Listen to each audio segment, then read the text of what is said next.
Low mist curled over the jungle floor, clinging to mahogany trunks like a jealous spirit. The air in the basin of the Katuvanii Valley trembled with tension, heavy with the dampness of rain yet to fall, thick with the scent of moss and rotting fronds. At the heart of the overgrown wilds stood something impossibly ancient. Obsidian steps covered in creepers, leading to a platform wide enough to host a city feast. There, broken columns with snakehead carvings stretched toward the amber sky. This had once been the Temple of the Eclipse, center of the forgotten Yukon Empire, an empire lost not to time, but to the silence of buried memory. Legend had it that under the right moon, the obsidian stones bled crimson, marking the price of knowledge that was never meant to be found. 700 years ago, the Yukon stood at the cusp of dominion across the southern continent. Where others fashioned iron from ore, the Yukon molded light and shadow, drawing the sun's energy through polished basalt mirrors during solstice rites and bending it to ignite crop fields and stave off disease.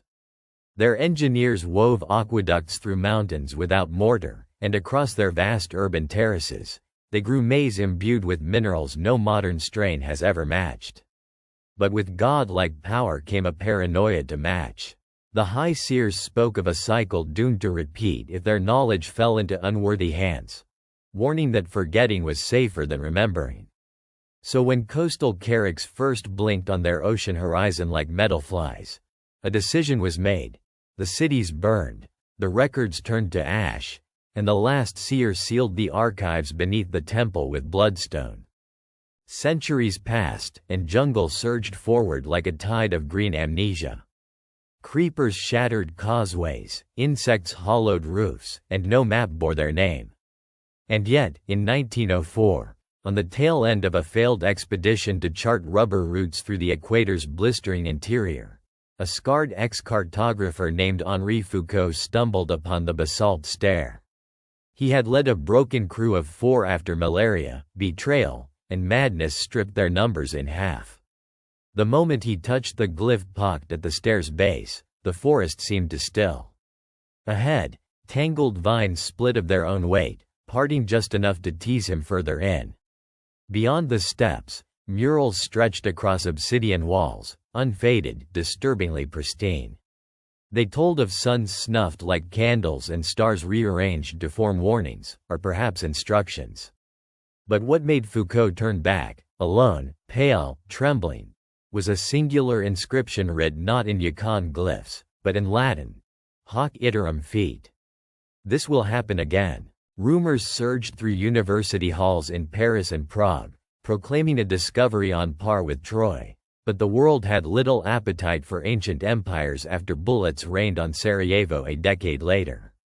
Foucault died in obscurity, but his journals, acquired by a private collector and enshrouded in secrecy, circulated in whispers. What unsettled those who translated the glyphs wasn't just the technology described, but its timing. The glyphs depicted celestial alignments that matched not the stars of 700 years ago, but those of modern-day equinoxes. Under analysis, the descriptions aligned eerily with concepts of solar realignment, orbital decay, and rhythms of cosmic influence lost to past collapse. Governments classified it as superstition, and yet satellite images started to show thin, linear depressions in the jungle canopy. Remnants of canals or conduits no one had authorized, running parallel to tectonic fault lines. Then the first tremor came.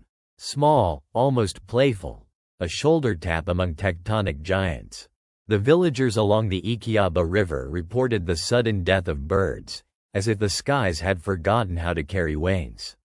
Weeks later, drones dispatched over the Katuvanii region captured images that rattled even hardened geologists. The obsidian temple, once dormant, had begun to emit a low-frequency hum, barely audible, but strong enough to disrupt instruments and scramble compasses within a 3-mile radius. Trees facing the structure had shifted color, some sporting bark with burn-like scars in perfect concentric rings. Most unsettling was the reappearance of a single figure, caught by thermal imaging but invisible to the naked eye. hovering at the edge of the temple, unmoving, as if waiting for something. Now, as the equinox looms, and the stars above begin to match the murals etched in volcanic stone, question stirs unease. Did the Yukon truly die out, or did they hide within the folds of time? Warning of a repeating calamity scripted by forces we barely understand. Across think tanks and silent bunkers, quiet men prepared contingency briefings not for invasion, but for return. Not from another place, but another cycle. The temple of the eclipse stands again exposed, humming louder with each alignment, its energy rising like a tide that knows no master. If the ancients fell not from pride but foresight, how long do we have before history's curtain draws again? This time with us as the forgotten?